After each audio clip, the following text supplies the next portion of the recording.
jersey. You represent yourself and your teammates. And a name on the front is a hell of a lot more important than the one on the back. Get that through your head. And here we go.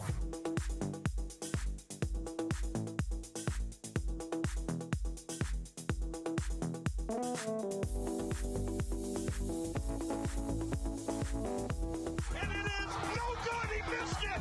Are you kidding me? The season can't end like that.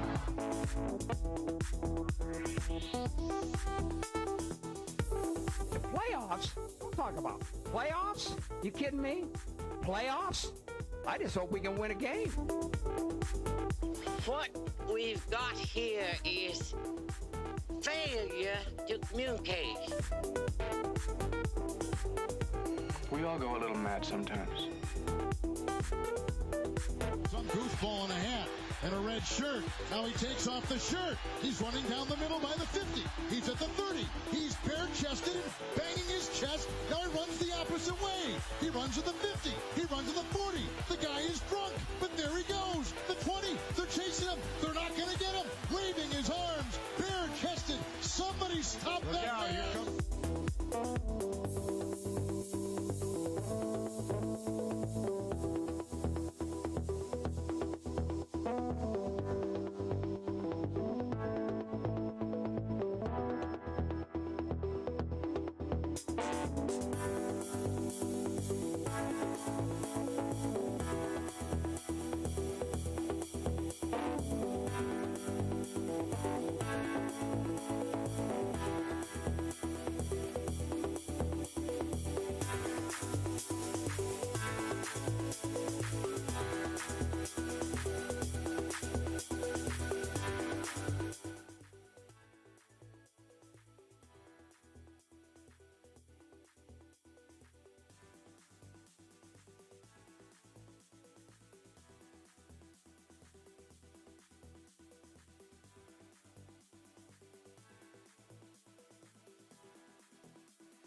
And for those of you that couldn't hear me for the last little bit, welcome to NETMA. I'm your host, Tyler Falk. A lot of the trouble could be attributed to my cat, Buck, though I'm pretty sure Rochelle Costin, maybe Kendra Hall, and a few others would not be so inclined to hear that. But yes, I am muted, bro. I am muted. There's a good reason for that. My cat decided to make sure I didn't go on the air live today. But thanks for letting me know. Buck's enjoying his day. I'm enjoying my day, and hopefully you guys are enjoying yours. But as it was mentioned earlier in that little intro, playoffs. We're talking about playoffs, and indeed we will be talking about playoffs today as we go back to in or out. As we all know, in the beginning of this entire season on the SFL Content Creators Roundtable, I had pretty much everybody say who their first four teams out of the playoffs would be and who the last four teams to make the dance at the end of the season would be. And that, in case, for a lot of people, was a couple of different teams. We had some wide variety. And now, as we're approaching the back end of the season, we're approaching the nitty-gritty where teams, starting to establish themselves with a more prevalent record. And we're going to see that down the line as we go out the rest of the season. It's time to make a couple of predictions. And as we all know, a couple of my 2-10s usually don't go that well. And we're going to find out that a couple of these 2-10 teams are on these lists. Where they are, you'll find out. One of the teams on a previous in and out, I think this is all the way back in week 5 going into week 6 of the SFL, was on the outside looking in my midway portion of in and out. They find themselves in my opinion. That'd be the spunky Las Vegas Fury. And the Fury have shown, some promise here in the last couple of weeks. I said they would be out because I thought they would probably lose to Houston, who at the time had been a little spunky themselves, but they themselves, that's Louisiana who I'm talking about, Las Vegas. They did 1-1 in their short bye week. They're like Florida in a way, who had 2 games stretch in between their 2 bye weeks. And they lost to Louisiana, but then came out and beat Atlanta, surprisingly enough, just completely dismantling any sort of maybe bounce back ability that Atlanta had that I thought they were going to have. So a big, huge win for Las Vegas. They sit at 500, and they got 6 games, of course, to finish out their rest of the season. And for Las Vegas, I think they could easily get to 7-5. They could easily bounce back out. But I think if they pick up a couple of crucial wins, notably against maybe DC and Denver at the end of the season, Las Vegas could find themselves in a playoff spot. So, in my opinion, the Vegas Fury are in the playoffs here in going into week 9. One of the teams that was out or was in the playoffs, meanwhile, back in week 5, who I have going maybe tumbling out of the playoffs toward the end of the season, is Queen City. Now, Queen City have had a couple of good stretches in the last season, this season. Not such a good stretch of games for them. They're only 3-4. They haven't been able to put back-to-back wins together in quite some time, nonetheless, this season. They did take down Arizona in another walk-off finish, but it only seems that Queen City are able to win those close games when they want to. And no doubt, that win over Arizona is going to prove crucial when they go to the end of the season and maybe look for those tiebreakers. But coming out of the bye, Queen City have a very tough stretch of games. Las Vegas, Sioux Falls, Denver, London, and Baltimore. They got a bunch of teams that are fighting for playoffs themselves, that are right in the thick of it. Las Vegas, we just talked about, with a potential win for Las Vegas over London potentially. They're looking at another team that's above 500. So that puts Las Vegas, Sioux Falls, who are currently above 500, Denver, who's right under 500. You've got Queen City, we're talking about Queen City. You've got London, who are fighting to get back over 500. They got Baltimore to finish out the entire season. So you can't leave it to the last minute. And without being able to put back-to-back wins together, Queen City, I think, are not going to make the playoffs this season after a return to glory, if you will, going back into the playoffs last season. So I think Queen City, the Corsairs, are out on the outside looking in if we're looking at bubble teams. March Madness, everybody. SFL version. All right, in Florida, I talked about it yesterday. Florida teams usually have a very deep set of plays that they can reach out of their back pocket, and they can pull off good second half performances in seasons. I don't think this is going to be any different. And I almost would wrap in Atlanta in this stretch too. Atlanta find themselves at 3-3, just almost kind of like Florida, 3-3 as well. I would put both teams in here if I could. Atlanta and Florida here on teams that are going to be in the playoffs, because we know how good they are. We know how good they can play. Both teams have gone through a couple of coaching shuffles here in the last half of the season, going all the way back into the beginning part of the season as well. I think it just comes down to maybe a nudge or two to the coaching staff to push that team back to where it should be, both Atlanta and Florida. And I don't think Florida should have Florida might not have the toughest of schedules, though they are playing against a majority of that East Division, who they themselves are locked into a very tight battle. In fact, they play all 4 East Division teams back to back to back to back. They start off at home this week versus St. Louis, who, by all and large, might be the easiest game of the 4. That's not a knock to St. Louis. It's a very tight East Division this season. But if you want to get off on the right foot after taking 2 back-to-back losses versus Vancouver and Charleston, you have to win against St. Louis to get back on track. And if they don't get back on track, it's not necessarily the writing on the wall for Florida, but things will definitely have to change in a hurry if they're going to. I think they at least have to win.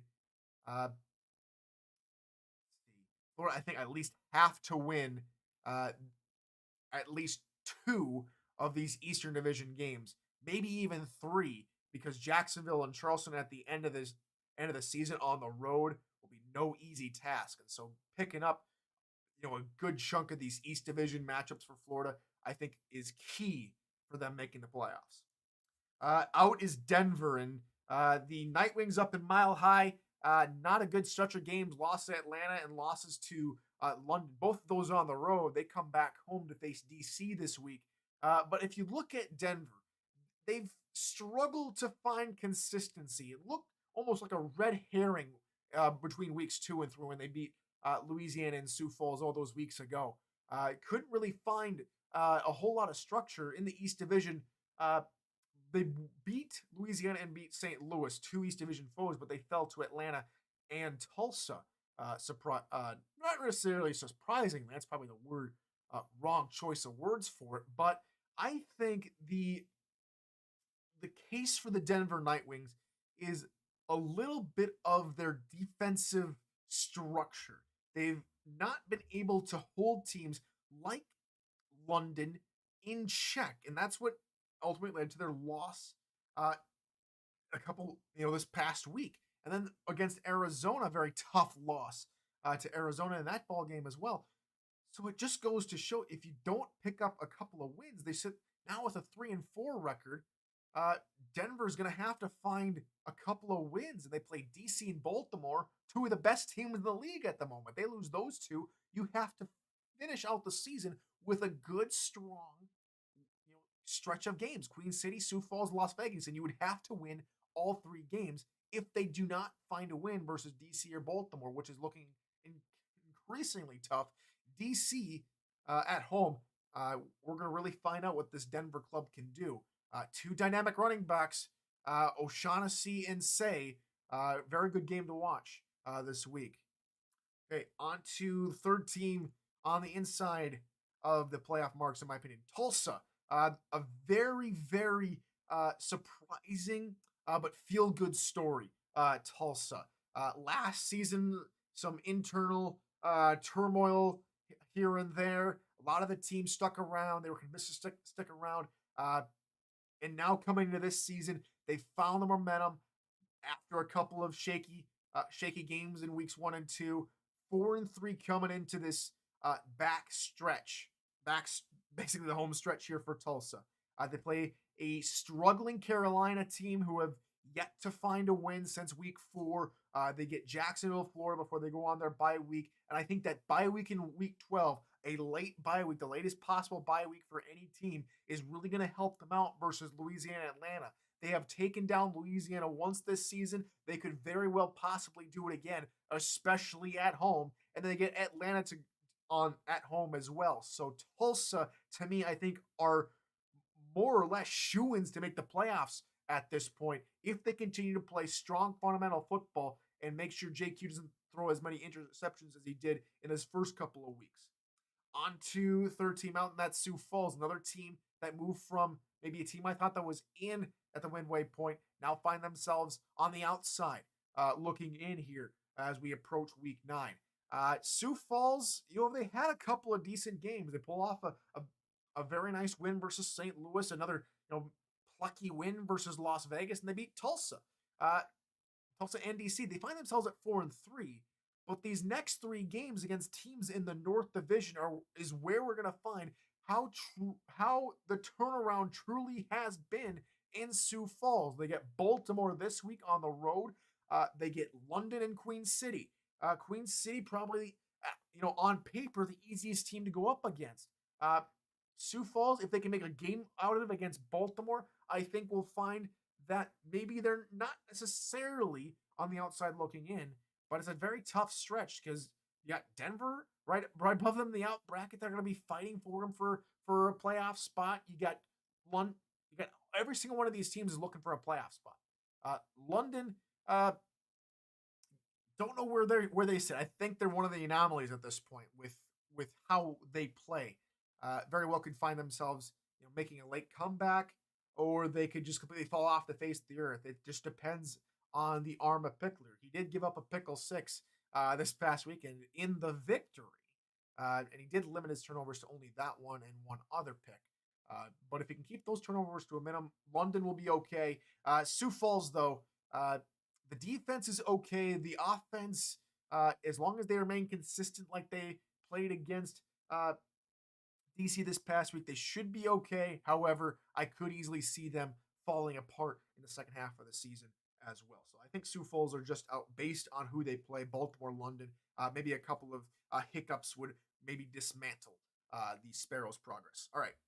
Fourth team in, I'm sure a lot of people will be happy about this one. Arizona, I think, will find a way to win. They're on their second and final bye week this week, and they play DC week after, giving Arizona some extra time to go over what went wrong at the end of that football game versus Queen City and to come out and play a very strong DC team. I think Arizona has enough in their arsenal to take down at least 3 out of these 4 teams. And they play next. They play DC week 10, London week 11, Las Vegas 12, Baltimore 13, and Sioux Falls 14.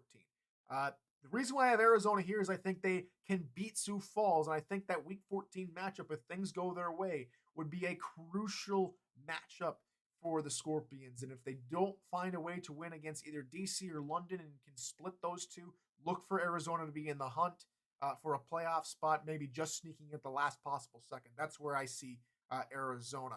I think it's a good forecast for Arizona. I think Eddie Gage, of course, is one of the best coaches in the league, should have a shot of making the playoffs if the game plan goes their way.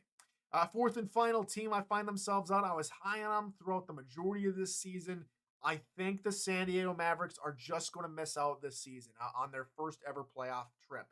Now, the Mavericks had a very strong start, and it looks like they're having some maybe some growing pains, a little bit of shakiness here coming toward their final 6 games. Of course, on their second bye week here in week 8, they got all 6 other remaining contests up and coming.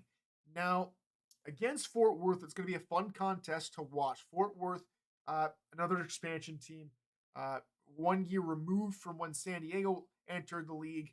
I think it's going to be a good testing ground for San Diego. Expect them to maybe try a couple of different things coming off the bye week versus Fort Worth. Though the issue I have with San Diego is after Fort Worth, they play Mexico City and Houston, 2 teams that I expect San Diego to have problems with. And then maybe Portland in week 12, followed by Lone Star and Vancouver. So Lone Star, very strong team this season. Vancouver, of course, they're going to have to find wins in these next 4 games if they want to have a shot of making the playoffs for the first time. I think they're going to fall just short. There's a lot of 50-50 games up and coming here for the Mavs. I think they fall just short. That's just due to the caliber of some more experienced teams like Houston and Mexico City. So that's who I've got. 4 teams in, 4 teams out here as we approach week 9. Tomorrow, we'll go over picks on spreads on Now You Know. Right here, right back here on NETMA, right here on YouTube, 7 p.m. Eastern Time. And until then, ladies and gentlemen, good morning, good afternoon, and good night.